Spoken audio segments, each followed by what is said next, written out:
नमस्कार दोस्तों, स्वागत है आपका एक बार फिर से। दोस्तों हम हर एग्ज़ाम्स के लिए, क्योंकि ये सारे एग्ज़ाम्स में क्वेश्चन पूछे जाते हैं, तो हम सारे एग्ज़ाम्स के लिए एक सीरीज़ शुरू कर रहे हैं जिसमें से आपको डेली क्या करेंगे, प्रैक्टिस सेट सॉल्व कराएंगे। और प्रैक्टिस सेट में क्या है कि लगभग 30 क्वेश्चंस रहेंगे, ज़्यादा नहीं पढ़ेंगे हम।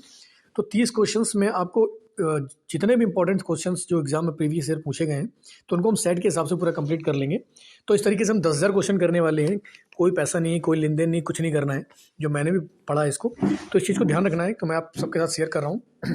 तो इसको लगातार बस एक दिन में 30 क्वेश्चन देख लेना आपको। यहाँ से बहुत सारे एग्जाम्स में क्वेश्चन पूछे जाते हैं, आए हैं, और ये सारे के सारे जो एग्जामों में क्वेश्चन पूछे गए वहाँ से सारा चीज़ें उठाई गई हैं। तो चलिए जल्दी शुरू करते हैं। तो पहले क्वेश्चन का आंसर देंगे। तो ऋग्वेद का कौन सा मंडल जो है ना, पूर्णतः सोम को समर्पित है? पहला क्वेश्चन जो आपका, तो कौन सा मंडल है जो सोम को पूरी तरीके से समर्पित है? तो ये है आपका, जल्दी से बताएंगे, ये 9वां मंडल है। तो 9वां मंडल जो ना, वो पूरा का पूरा आपका सोम को समर्पित है। आगे हम बात करते हैं कि प्रसिद्ध 10 राजाओं का युद्ध। प्रसिद्ध जो 10 राजाओं का युद्ध था वो किस नदी के किनारे लड़ा गया था? सबको पता होगा। तो ये परुष्णी नदी के किनारे लड़ा गया था। कौन सी नदी थी? ये आपकी परुष्णी नदी थी, इसी किनारे लड़ा गया था इसको। आगे हम बात करते हैं तीसरा क्वेश्चन। तो तीसरे क्वेश्चन में क्या बताया गया है कि निम्नलिखित में से कौन सा क्षेत्र अशोक के साम्राज्य में सम्मिलित नहीं था? तो जैसा कि सबको पता है कि अशोक किस साम्राज्य के थे? मौर्य वंश के थे। तो मौर्य वंश का पहला शासक कौन था? तो ये थे आपके, जल्दी से बताएंगे, मौर्य वंश की स्थापना किसने करी थी? और अशोक किन के पुत्र थे? तो अशोक थे आपके, जल्दी से बताएंगे, बिंदुसार के पुत्र थे। तो कौन सा राज्य क्षेत्र जो था वो शामिल नहीं था? ये आपका अफगानिस्तान, बिहार या कलिंग? तो बिहार तो बिल्कुल था ही, मगध पुराना नाम उसका। तो बिहार शामिल था, कलिंग को अशोक ने जीता था, और अफगानिस्तान क्षेत्र भी उनके शासन क्षेत्र में आता था। तो कौन सा क्षेत्र नहीं आएगा? तो श्रीलंका। श्रीलंका उनके क्षेत्र में नहीं था, तो इस चीज़ को हम ध्यान रखेंगे। आगे हम बात करते हैं चौथा क्वेश्चन कि गुप्त युग में भूमि राजस्व की दर क्या थी? बहुत इंपॉर्टेंट क्वेश्चन है, यहाँ से बनते हैं कि गुप्त काल में भूमि राजस्व जो था उसकी दर क्या थी? तो भूमि राजस्व की दर कितनी थी? जल्दी से बताएंगे। तो कौन सा भाग था? उपज का आधा भाग, चौथा भाग, उपज का छठवां भाग या सातवां भाग? तो ध्यान रखेंगे, ये आपका कौन सा भाग था? चौथा भाग। तो चौथा भाग is the right answer, B is the right answer, इसको ध्यान रखेंगे।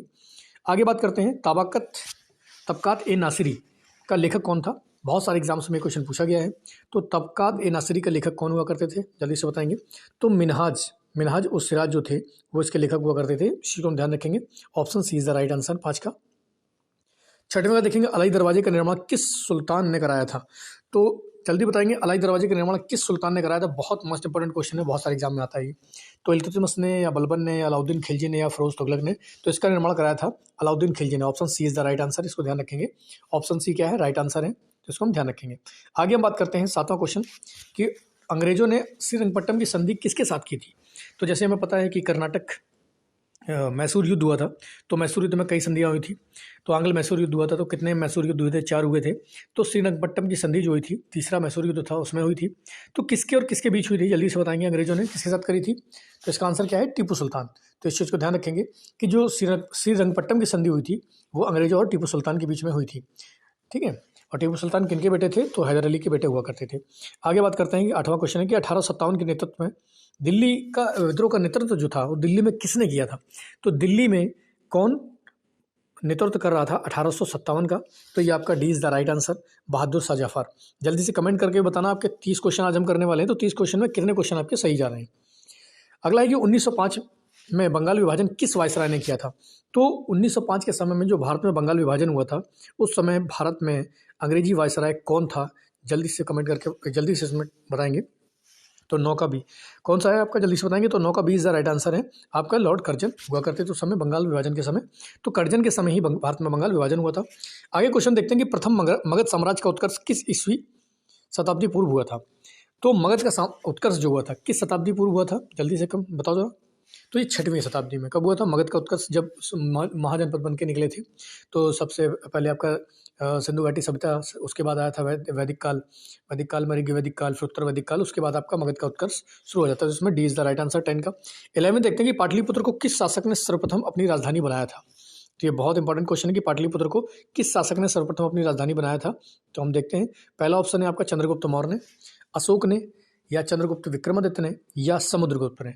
जल्दी से इसका आंसर बताएंगे। तो चंद्रगुप्त मौर्य थे, वो शासक थे जिन्होंने पहली बार पाटलिपुत्र को अपनी राजधानी बनाया था। तो ए इज द राइट आंसर इसका, 11 का।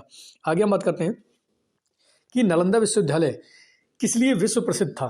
तो नालंदा विश्वविद्यालय क्यों उस समय प्रसिद्ध हुआ करता था? क्या चिकित्सा विज्ञान के लिए था, तर्क संगत के लिए था, रसायन विज्ञान के लिए था, या बौद्ध धर्म दर्शन के लिए था? तो जल्दी से कमेंट बताओ मुझे।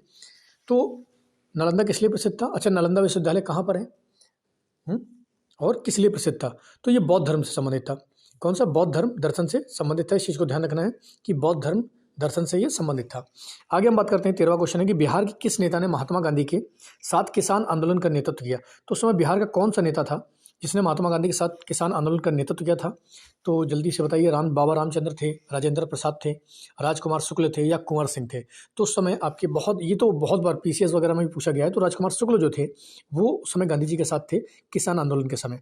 अगला क्वेश्चन आता है आपका 14वां, भारतीय राजनीति में 1947 के बाद किस महिला ने सर्वाधिक योगदान दिया था? तो 1947 के बाद किस महिला ने भारतीय राजनीति में सक्रिय योगदान और सबसे ज़्यादा योगदान दिया था? ये महिला कौन थी? जल्दी से बताएंगे। तो अरुणा आसफ अली थी, कमला रानी थी, तारकेश्वरी सिन्हा थी या राबड़ी देवी? तो आपका A is the right answer हो जाएगा यहाँ पर। कौन थी? अरुणा आसफ अली वो महिला थी जिन्होंने भारतीय राजनीति में 1947 में भारत की आज़ादी के बाद महिला होते हुए भी सर्वाधिक योगदान दिया था। ठीक है, आगे हम बात करते हैं 15वां क्वेश्चन कि एक कार बैटरी में प्रयुक्त विद्युत अपघट्य कौन होता है? तो कार बैटरी में जो प्रयुक्त विद्युत अपघट्य है वो क्या है? आसुत जल होता है, सल्फ्यूरिक अम्ल होता है बैटरी में, जल्दी से बताएंगे, नाइट्रिक अम्ल होता है या हाइड्रोक्लोरिक अम्ल होता है? तो इसका आंसर क्या होगा? जल्दी से बताएंगे। तो बैटरी में आपका सल्फ्यूरिक अम्ल पाया जाता है। इस चीज़ को ध्यान रखना। Option B is the right answer 15 का। आगे हम बात करते हैं क्वेश्चन नंबर 16। तो 16 में क्या बताता है कि दूध किसका एक उदाहरण है? दूध क्या है? बहुत सारे एग्जाम्स में क्वेश्चन पूछा गया, दूध क्या है? विलयन है, कोलाइड है, इमल्सन है या वायु विलय है? तो इसका आंसर क्या हो जाएगा? तो दूध क्या है आपका? दूध है इमल्सन। ऑप्शन 16 का सी इज द राइट आंसर। ठीक है, तो 16 का क्या हो जाएगा? इमल्सन। 17वां क्वेश्चन क्या है कि निम्नलिखित में से कौन सी गैस ओजोन परत के अवक्षय के लिए उत्तरदायी है? 17वें क्वेश्चन में है। तो कौन सी ऐसी गैस है जो ओजोन परत का अपघटन करती है? ठीक है, ओजोन गैस को मतलब खत्म करती है। तो 17 का आंसर क्या है? कार्बन डाइऑक्साइड होगा, या नाइट्रिक ऑक्साइड होगा, मोनो ऑक्साइड या क्लोरोफ्लोरोकार्बन? जल्दी से इसका आंसर बताएंगे। तो chlorofluorocarbon is the right answer. Option D 17 का option D is the right answer. ठीक है, आगे हम बात करते हैं क्वेश्चन नंबर 18। निम्नलिखित में से किस खनिज द्वारा लोहा प्रयुक्त किया जाता है? कौन सा खनिज जो होता है उसमें लोहे का प्रयोग किया जाता है, लोहा प्राप्त किया जाता है? तो पहला है चूना पत्थर। क्या चूना पत्थर से होता है? पिचब्लैंड से होता है, मोनोजाइट रेत से होता है लोहा प्राप्त, या हेमेटाइट से होता है? जल्दी से बताएंगे किससे होता है? तो ये आपका होता है हेमेटाइट। तो सबको पता ही होगा कि हेमेटाइट से ही लोहा प्राप्त होता है, तो इस चीज़ को ध्यान रखेंगे। 18 का D is the right answer. आगे क्वेश्चन है कि विटामिन सी का रासायनिक नाम क्या है? तो पहला ऑप्शन है स्कॉर्बिक एसिड, सबको पता ही होगा, साइट्रिक अम्ल या थाइमिन या टार्टरिक अम्ल? तो विटामिन सी का रासायनिक नाम क्या होता है? जल्दी से बताएंगे। Option A is the right answer, ascorbic acid इसका रासायनिक नाम होता है। आगे बात करते हैं कि निम्नलिखित में से कौन सा अम्ल सिरके में उपस्थित है? तो सिरके में भाई साहब क्या होता है? जल्दी से बताएंगे। साइट्रिक होता है, एसिटिक होता है, ऑक्जेलिक होता है या हाइड्रोक्लोरिक होता है? तो जल्दी से बताएंगे 20 का राइट आंसर क्या होगा? तो एसिटिक। सिरके में क्या होता है? एसिटिक एसिड होता है। तो इस चीज़ को ध्यान रखेंगे, एग्जाम में बहुत बार पूछा गया क्वेश्चन। अगला क्वेश्चन 21 नंबर आता है कि निम्नलिखित में से किसमें कार्बन नहीं है? तो पहला ऑप्शन है आपका हीरा, दूसरा हम देखते हैं, चलते हैं, दूसरा आपका है ग्रेफाइट, तीसरा है कोयला, या चौथा इनमें से कोई नहीं? तो जल्दी से बताएंगे कौन सा है? तो कार्बन इसमें से पूछ रहा है क्वेश्चन, क्या था आपका कि कार्बन नहीं है, तो हीरा भी कार्बन का ही एक रूप है। आगे देखते हैं, ग्रेफाइट भी है, कोयला भी है, तो ऑप्शन डी। तो option D is the right answer हो जाएगा, क्योंकि तीनों ही किसके कार्बन के रूप है। आगे बात करते हैं, डी हो जाएगा इसका, 21 का डी हो जाएगा। आगे हम बात करते हैं कि 22 number question, sir CV Raman को भौतिकी का नोबेल पुरस्कार कब प्राप्त हुआ था? तो पता ही आपको कि डॉक्टर सीवी रमन जो थे उनको भौतिकी का नोबेल पुरस्कार दिया गया था। तो कब दिया गया था? 1928 में, 1930 में, 1932 में या 1950 में? जल्दी से 22 नंबर का राइट आंसर बताएंगे। तो 22 का B is the right answer कि 1930 में भौतिकी का नोबेल पुरस्कार सीवी रमन को दिया गया था, डॉक्टर सीवी रमन को। बहुत बार एग्जाम में क्वेश्चन पूछा गया है। आगे है कि प्लास्टर ऑफ पेरिस का सूत्र क्या है? तो सूत्र अभी हाल में एग्जाम हुए उनमें भी पूछे गए हैं कि प्लास्टर ऑफ पेरिस का सूत्र क्या है? तो CaSO4, CaSO4 3H2O, CaSO4 H2O या CaSO4 हाफ H2O? जल्दी से आंसर बताएंगे 23 का। तो प्लास्टर ऑफ पेरिस का आंसर क्या हो जाएगा? थर्ड का D number, D is the right answer.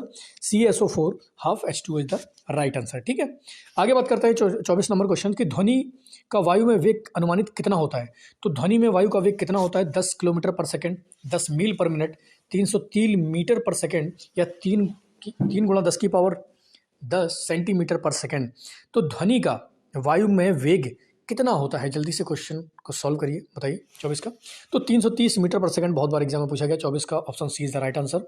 आगे बात करते हैं कि स्टील को कठोरता प्रदान करने के लिए किसकी मात्रा बढ़ाई जाती है?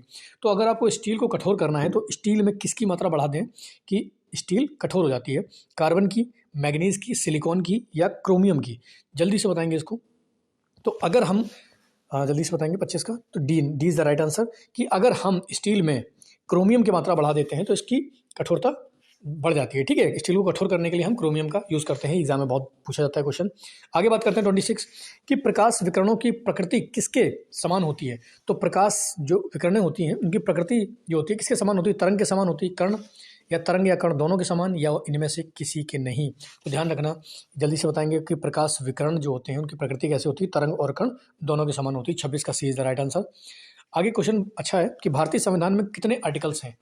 तो इसमें ऑप्शन दिया गया है, काफ़ी ओल्ड पूछ लिया गया, 300, 395 या 356 या 327। तो इस समय तो आपका 450 के आसपास पहुंच गया, लेकिन ये बेसिक पूछ रहा है कि जब संविधान का निर्माण हुआ था तब कितने थे? तो आपका 395 इज द राइट आंसर। 27 का 20 में हो जाएगा उसके हिसाब से।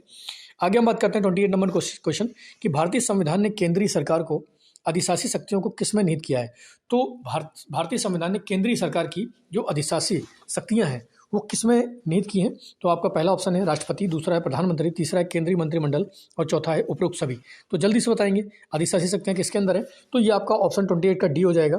राष्ट्रपति के अंदर भी है, प्रधानमंत्री और केंद्रीय मंत्रिमंडल, तो तीनों में निहित की है। तो 28 का कौन सा हो जाएगा? D is the right answer. आगे बात करते हैं कि आमतौर पर भारत के प्रधानमंत्री किसके सदस्य होते हैं? तो भारत के प्रधानमंत्री किसके सदस्य होते हैं? लोकसभा के, राज्यसभा के, विधानसभा के या विधान परिषद के? तो भारत का प्रधानमंत्री आमतौर पर किसका सदस्य होता है? तो जल्दी से इसको कमेंट करके बताओ।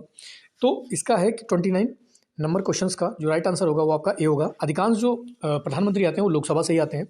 कुछ प्रधानमंत्री ऐसे रहे हैं जो हमारे राज्यसभा से आए हैं, लगभग 2-3 प्रधानमंत्री ऐसे रहे हैं।